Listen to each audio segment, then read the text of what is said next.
Hello everybody, my name is Chaser, and welcome back to another episode of Would That Kill Me? The show where we find out what would or would not kill me. It was a fierce round last time. I almost couldn't make a decision.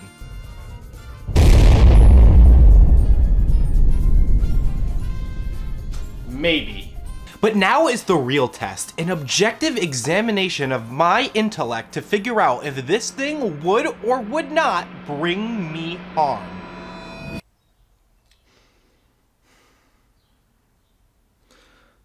I mean, it's not Final Fantasy II. Oh boy, today we're returning to the wondrous world of Final Fantasy. Worlds where crystals make the earth go round, elixirs are always found in clocks, and spiky hair will never go out of style. Not too long ago, I looked at the original for the Nintendo Entertainment System. A game that was broken as shit, very outdated, could be very frustrating, and I kinda liked it. I mean, it sure seemed like it was trying to make me feel the contrary, but still. I found that despite the occasional frustrating elements, the foundation was solid enough for me to get a good time out of it. And while I still stress you should play the PlayStation Portable remake over the NES version, I can still say with good confidence that it's a good time if you're willing to look past some antiquated design elements here and there. And in Japan, it was lighting up charts, bringing Square back from the brink of death after desperately trying to get something to sell well. And despite not having as much of an explosion in the West, it sold decent enough and reviewed very well. And you know what that means? I want a sequel next year. Final Fantasy II would be greenlit almost immediately after the release of the first, given its massive success, and would be released only a year later. I know it's easy to look at it as Square jumping the gun a bit given the fast turnover, but that's kind of how it was for this era of video games. Games taking only a year to develop and come out was nothing new. In fact, it was the standard. If something is selling, then don't waste any fucking time. Strike while the iron is hot, even if there's no iron to strike anymore. Or at least that's how it was for Japanese gamers. Final Fantasy II and the third game for that matter didn't initially come out in North America and would be exclusive to Japan for a really long time. There were plans for it. They got as far as a beta localization and even began advertising it in certain places to drum up some hype. But the idea would end up being cancelled as Square wanted to allocate as many resources as possible for their games on the up-and-coming Super Nintendo. They were determined to not let anything overshadow Final Fantasy IV, even if it meant the second and third games would fall by the wayside. To the point where Final Fantasy II wouldn't see itself in the West until its remake for the PlayStation 1, around 14 years after its release in 1988, along with the original for Final Fantasy Origins. And that's getting it easy. Final Fantasy III wouldn't see any form in the West until its 3D remake for the Nintendo DS in 2006, a full 16 years where you just couldn't play the game legally. And because of that, these are the ones that people talk about the least as far as I'm aware, as simply not as many people have even played them, limiting their impact on the franchise. Most Americans didn't even know they existed for years thanks to 4 and 6 being renamed to not confuse people about where the hell the missing installments were. And PAL gamers got even worse. They wouldn't see any trace of the franchise until Final Fantasy Mystic Quest. Oh god, I feel so bad for you guys. But now that we do have options, that just leaves me having to decide on which version to play because, well, there's a lot of them. From the Famicom, PlayStation, Game Boy Advance, PlayStation Portable, and now the Pixel Remaster that have finally seen ports on consoles. They even got rid of that shitty-ass font that looks like it came out of an in-browser Flash game. But for the sake of consistency and because I'm a glutton for punishment, I decided that I'm going to play the original Famicom release for this video. But considering the fact that I'm already illiterate enough in English, let alone Japanese, I'm going with an English fan-translated ROM by Neo Demiforce. This translation certainly isn't perfect given it's probably older than myself. It gets the names of a lot of locations and characters wrong, but it's good enough for me. Now, I went into the first Final Fantasy for the first time almost completely blind. All I knew going in was that it was really buggy and that the later games were better. The second game, on the other hand, has a bit of a reputation in the community thanks to some interesting gameplay tidbits that only this game has. So I do know what I'm getting myself into, at least for the most part. But I can't bring any of those up until I talk about the story because, well, there actually is one this time. Final Fantasy II takes place in the world of Palamecia, a world that's been taken over by the Palamecian Empire thanks to their emperor summoning demons straight from hell to aid in his conquest to enslave the world. His favorite pastime seems to be burning down towns he sees as a threat to his rule, and next up in the line of destruction is the Kingdom of Fynn, where our 4 protagonists named Firion, Maria, Guy, and Leon reside. Yeah, this is something pretty damn different from before. The main characters have names and can even talk, sometimes even to each other. You can still name them whatever you want, but I decided to leave them as is, except Leon, who I decided to let carry on the legacy of tits! The 4 attempt to defend their homeland from the onslaught of attacks, but get curb stomped without much of a second thought by the Empire's dark forces. Thankfully, Firion, Maria, and Guy are managed to be revived by Princess Hilda, who is currently in the middle of leading a rebellion against the Empire. Oh yeah, Leon went missing or whatever.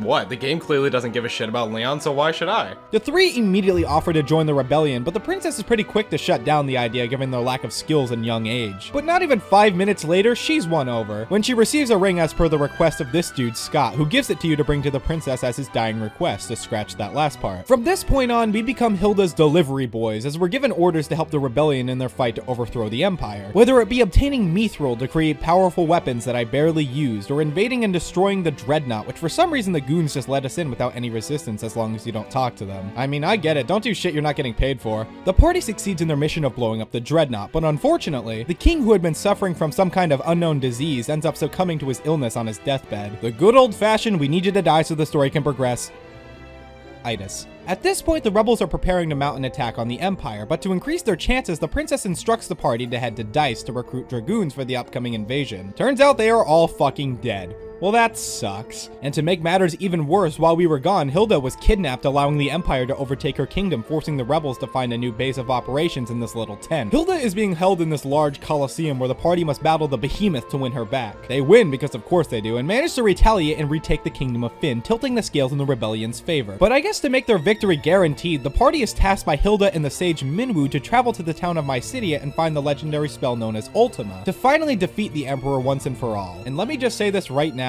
this part of the game can blow me. Not only does it bring the endgame to a screeching halt, but you have to go through so much bullshit like finding these two masks, the crystal rod, then you get swallowed by a fucking leviathan and have to fight your way out of its stomach. This wasn't even part of the quest. This is only because of shit luck. You climb up this giant spire, Minwu kills himself just to break the seal, and when you finally do find Ultima, it fucking sucks. I hope you weren't expecting this to be like Final Fantasy VI Ultima, where it just instantly breaks the game and everything in it. No, it's a single target spell that doesn't do nearly enough damage to warrant that giant quest. This is apparently because of a bug that intentionally didn't get fixed, because one of the programmers felt that because the spell was so old, newer spells would naturally be more powerful, and wanted the disappointment of going through all that effort for something so weak and useless to mirror real life. And to that I say, well, fuck you too. My life is shitty enough as it is. I don't need you to remind me. But with the help of Ultima, the party can finally take the fight straight to the Emperor, where...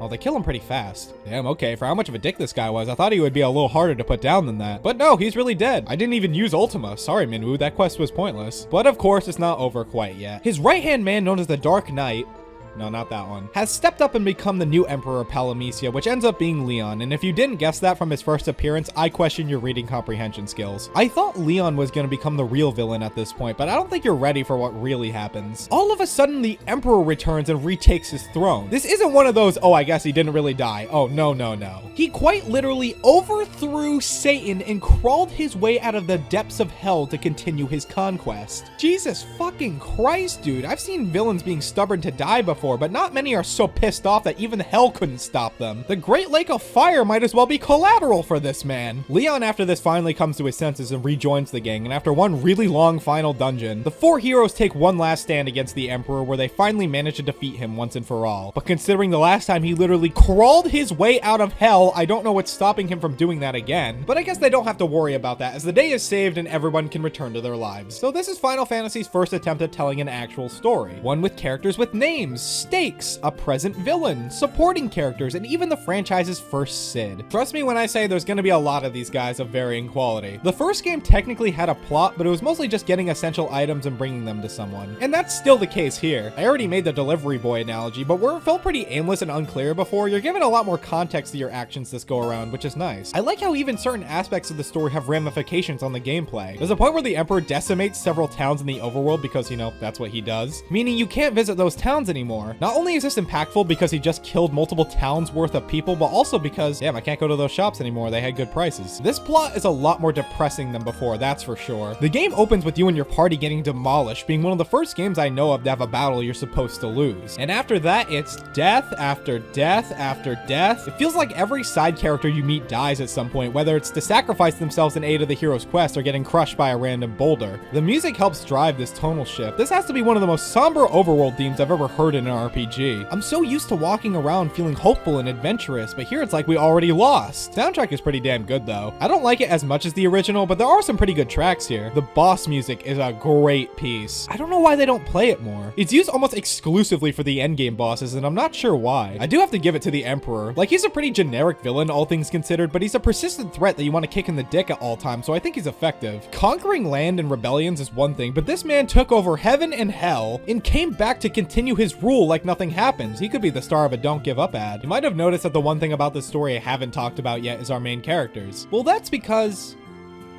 they aren't great. As I said, they can talk now and have dialogue exchanges with each other, but it doesn't happen very often, and even when it does, it's never to expand anyone's backstory or anything. It's just to state the painfully obvious. Leon might as well not even be here, considering that he only joins the party at the end of the game and doesn't even do much as the Dark Knight. In fact, I think he only shows up once or twice in the whole story. It's like the game forgot he existed faster than I did. Even Furion takes note that they completely forgot about him. And even when you're left with the other three, there isn't much to go on. Give me a personality trait of Furion. You can't. And that goes double for Maria and Guy. There is apparently a novelization that goes more into their backstories and personalities, but I haven't read it, so I can't comment. There is this funny part where Furion almost gets seduced by a monster disguised as Princess Hilda, and it came so out of nowhere and was so weird to see in a Famicom game that it made me laugh. But other than that, these three just didn't do it for me personally. Because of that, can this be considered a bad story? Well, kind of. I can't say it was incredibly engaging or fun. It's still pretty simple and vanilla compared to the later games. My positives more have to do with the fact that it's pretty good for an old school RPG on the Famicom. I would even call it ambitious. You compare it to other games that came out around the same time, like the first Dragon Quest, and it's a big difference and one that goes a long way. It's certainly a marked improvement over the original, that's without question. The gameplay, on the other hand, well, fundamentally, Final Fantasy II isn't that different from the original. You explore the overworld to find different towns, obtain key items from completing quests and dungeons, all while fighting in turn-based battles. Graphically, it's so much better. It's way more detailed, incredibly distinct. This is Final Fantasy I. From a distance, these two look almost identical. The battle screen does look pretty nice. It's a lot closer to what would become the standard in the later games. Although without the boxes around everything, it looks like everyone is standing in a black void of nothing. But then again, that does sound pretty cool when I say it out loud. It might look the same, but there are some genuine improvements coming from the first game to this. The most obvious one being the game functions correctly for the most part. It's still got its share of jank that we're gonna get to, but spells and items work as intended, and it's weird saying that like it's a feature. But Ethers and Phoenix Downs are a thing now, meaning you have a way to revive party members and refill magic points in the middle of a dungeon. Thank God, I missed these so— oh my God, why are they so expensive? 5,000 gil for one Phoenix Down? Is Palamecia going through a recession? Luckily, getting money became a non-issue once I found out you can sell extra spells you don't need for insane amounts of cash. I'm just glad to get these out of my inventory, considering the items no longer stack, which is a really dumb change that didn't need to be made. Navigating the menu is already tedious, and now it's even worse because I don't have any space for this shit. A quarter of it is taken up by key items because they share the same space as everything else, and you can't get rid of them after they've outlived their usefulness. And you still can't buy items in bulk, making shopping way more annoying than it needs to be. One of the weirder additions is a new keyword system. When talking to NPCs, you might notice certain words in brackets. These are words that you can memorize and use on other NPCs to gather more information on what you're supposed to do next or progress in the story. It's an interesting system meant to add more interactivity. It's like a super early version of a dialogue tree you would see in The Witcher, but it's a system that's not used very well. For one thing, keywords never leave your list, so fully taking advantage of it usually means cycling through a bunch of words that you're not sure have any relevance anymore. It also feels like it's adding extra steps to something that was usually just told outright to you, which can make figuring out where to go a bit more confusing and more difficult. Not a bad addition, but it does leave me scratching my head a bit, asking myself what was the point. On a more positive note, this was the first game to use the traditional mana system where spells cost a certain amount of magic points to cast, instead of limiting uses of spells in specific tiers. While I still stand by I don't mind spell charges from last time, I don't have any trouble admitting that this is the better system, as it allows for a lot more freedom with using spells, given I don't have to worry about using up all my charges and not being able to use life or something. This was also the first game to introduce the front and back row formations. Characters can now be placed in the back row where they take less damage and can only deal in long-range attacks. The back row is usually for your spellcasters, and in my case, your fourth character. Because Leon is MIA for most of the story, your fourth party slot is constantly changing depending on where you are in the game. Sometimes they're dope, like the sage Minwu, whose huge magic arsenal makes the first part of the game a lot more enjoyable. Or you get Gordon.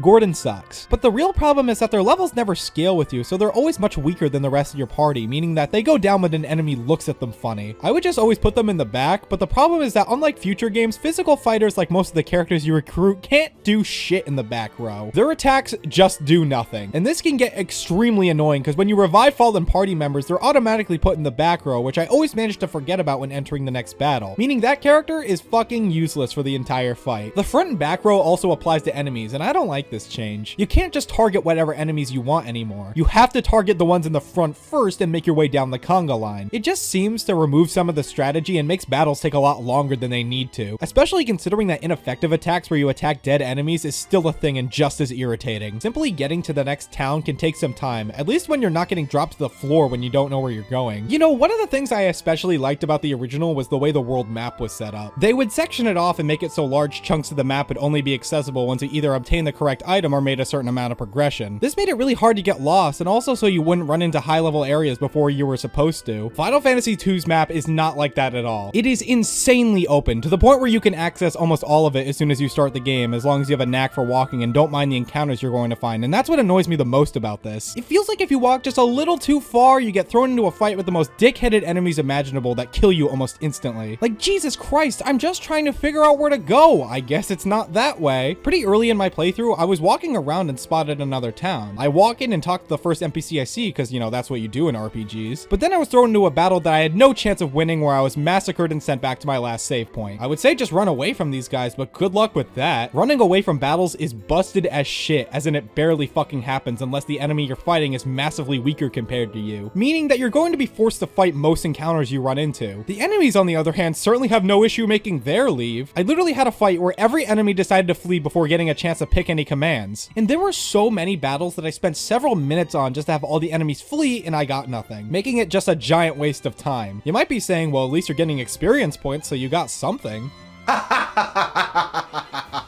How stat growth worked in the original is the way it works in most RPGs. Finishing battles gave you experience points, and when you got enough of them, you could level up, which increases your stats. That's not how it works in Final Fantasy II. Instead, your stats grow independently depending on which actions you take. If you want your strength to increase, you need to attack enemies. If you want more mana, you have to keep casting magic. If you want your sword to do more damage, you need to keep using that sword. It's stuff like that. Now, in theory, this system should be great. It's rewarding you for using certain actions by making them stronger. This could be great to get you to use certain spells or attacks you would normally ignore. The reason it doesn't work is because of how little thought clearly went into how this would affect everything you do. To level up pretty much anything requires to use the thing you want to level 100 times, no joke. You want to make that sword stronger? Then you better start swinging. And because of how specific certain requirements are, it means that you're just praying to RNGesus to level up the stats you want, almost forcing you to use unintended methods if you want to have an easier time. Increasing your HP is determined by you taking damage, but the catch is that you have to stay damaged. If you heal in the middle of battle, it doesn't count, which is a really weird requirement. Why would you encourage me to not heal my party members? And enemies really had it out for Guy, because they seem to direct their attacks solely at him most of the time, and you can tell just by looking at everybody's HP. But of course, I want my other party members to be at the same level as him. So what's the easiest way to do that? By punching yourself in the face. Yup, this is the fastest way to grow your HP, just to be at the same spec as everybody else. If there's any example to show you why the system is broken, it's this. This also extends to your magic spells. If you want them to become stronger, you have to keep casting that spell, around 50 times per tier, with 16 being the max. Jesus. Now, you do not need to get every spell to level 16. The only one I managed to get that high was Cure, and that's only because I was using it at the end of every battle. But the thing is that magic always starts at level 1 no matter how far in the game you are. This means that spells you get later in the game are fucking useless unless you want to spend hours grinding them just to get them at a level they're actually decent at. It sucks all the fun out of finding new spells or even equipment because different weapon classes need to be leveled as well. Even if a weapon is better than what you're using, why would I equip it when that would require more grinding? I'll just stick to the sword I have, I guess. And I don't get why spells like Life or Esuna need to be leveled up. They're only meant to do one action. It just means that when it's a lower level, it just doesn't fucking work, and that's so dumb. What do you mean you missed? He's right there! Now, if you don't want to level up as intended, and trust me, you don't, you can use this glitch where you select an action you want to level up, and then cancel it, which counts as you doing that action. And you can use this over and over again to level up your spells and equipment, and that's great, but that's still like 5 straight minutes of just just fumbling around in the menu. Why do I have to do this? Even with the broken intelligence stat, Final Fantasy 1 had this right. I barely ever had to grind outside of when I wanted to. So to go from that to one of the grindiest RPGs I've ever played in my life was a bit of a stark contrast. This system also has an effect on the difficulty balance, as in there is none. Because of how random leveling up skills and stats are, this game is either way too difficult or way too easy. There is no in between. If you thought your accuracy in the first game was terrible when you started, then oh boy, my characters might as well be blindfolded. On the other hand, status magic has made me want to hurl my controller through my monitor so many times while playing. That dumbass stunning shit back in full force, along with some new infuriating effects like stone, curse, mini, or frog. I don't understand why all party members being turned into frogs counts as a loss. We aren't dead, we're just frogs. What do you have against amphibians? This whole leveling system is probably why the random encounter rate is so much higher. It can feel like you only manage to walk a few feet before being thrown into another fight, which really gets on my nerves in some of these dungeons. You know, dungeons in Final Fantasy 1 were really annoying, but at least they were short. These are so unbelievably drawn out and tiring, and they still don't have any save points, meaning one death has you redoing the entire thing all over again. They're so long and maze-like, and worst of all are filled to the brim with these fake rooms that just waste your goddamn time. Ugh, the dice cave was really when the game was starting to test my goddamn patience because of these guys, Hillgigas. Their physical defense is through the fucking roof, so they take forever to kill and do way too much damage. And you can run into two of them at the same time. The final dungeon, Pandemonium, took me over 2 hours to get through. 2 hours of fighting annoying monsters every couple of steps, getting turned around easily, going into fake rooms, and doing it all again when I died. I had to fast forward through this shit. It got mind-numbing real quick. Then there are the bosses. Remember how easy they were in the original? They sure do, because they overtuned the shit out of them. Never have I played a Final Fantasy game, an RPG for that matter, where I scored so many fucking zeros. They all have insane physical defenses, making me rely on using magic attacks to do any sort of damage. And that just means that characters that didn't have any magic or didn't have anything at a decent level just got to sit back and watch, and it made fighting them really boring. I do like some of the bosses' designs, at least the ones at the end of the game that aren't just recolors, but I couldn't even bother. I just wanted to get to the end of the game as soon as possible. This playthrough was just exhausting, and my playtime was only around 15 hours. But so many of those were just nothing but straight grinding, going through obnoxiously long dungeons, and just making me wish I was playing something else. By the time I got to the Emperor, I had completely checked out and was so ready for the game to be over, and that's the real nail in the coffin. This game is not fun. I don't like it. And for the record, I hate saying that because in a lot of ways, it's an improvement over the original and was the Final Fantasy that set a lot of traditions that would go on for a really long time. Having a more in-depth story inching its way towards being more of what the franchise would become known for, using the mana system, a system that every game after this is gonna use, and even most other RPGs. A different battle theme for boss fights? Yeah, before they just used the same theme for every encounter, even the final boss. The franchise's first Cid? Chocobos. Yeah, this was their first appearance as giant chicken-like creatures you could ride around on to avoid random encounters, even with their signature musical piece to go alongside them. I can't say that this game didn't have a massive impact on the franchise as a whole. We are still feeling the effects of Final Fantasy II. It was a step forward, but that's just what it was.